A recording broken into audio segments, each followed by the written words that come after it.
PS3.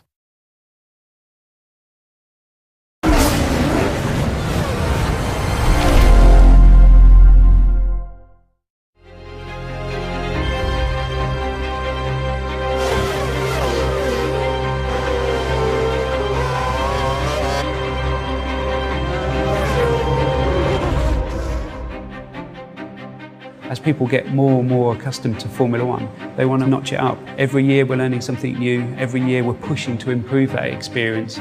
2012 is really responding to what the community has been talking about. Some of the feedback we had suggested that people only picked up F1 and put it in their machines when they had a solid couple of hours to play. So we wanted to come up with some new game modes, some new challenges that people can put on when they haven't got quite so much time to spend. One of the new modes for 2012 is called Champions Mode, with 6 world champions on the grid this year. We thought it'd be interesting if we made a scenario mode about trying to beat each of those champions across progressively difficult challenges. So it's really based around 3, 4, 5 laps of just intense driving. The race is in progress. Can you overtake and defeat this champion driver?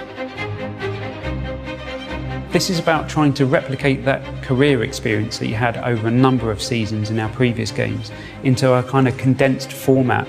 It's a 10-race season and it's a little bit more sort of arcade-based, so you sort of challenge rival drivers, and if you defeat them a couple of times then you steal their seat and you progress up through the grid.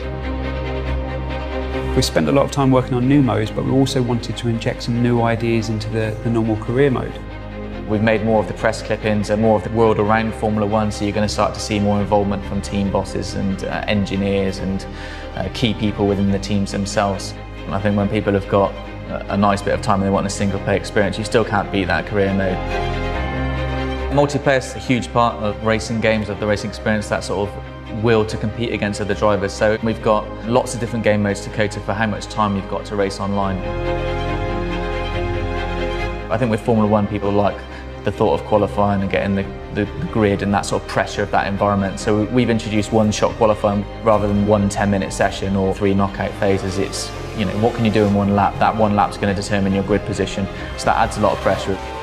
2012 really is something completely unique. This is about playing Formula One your own way.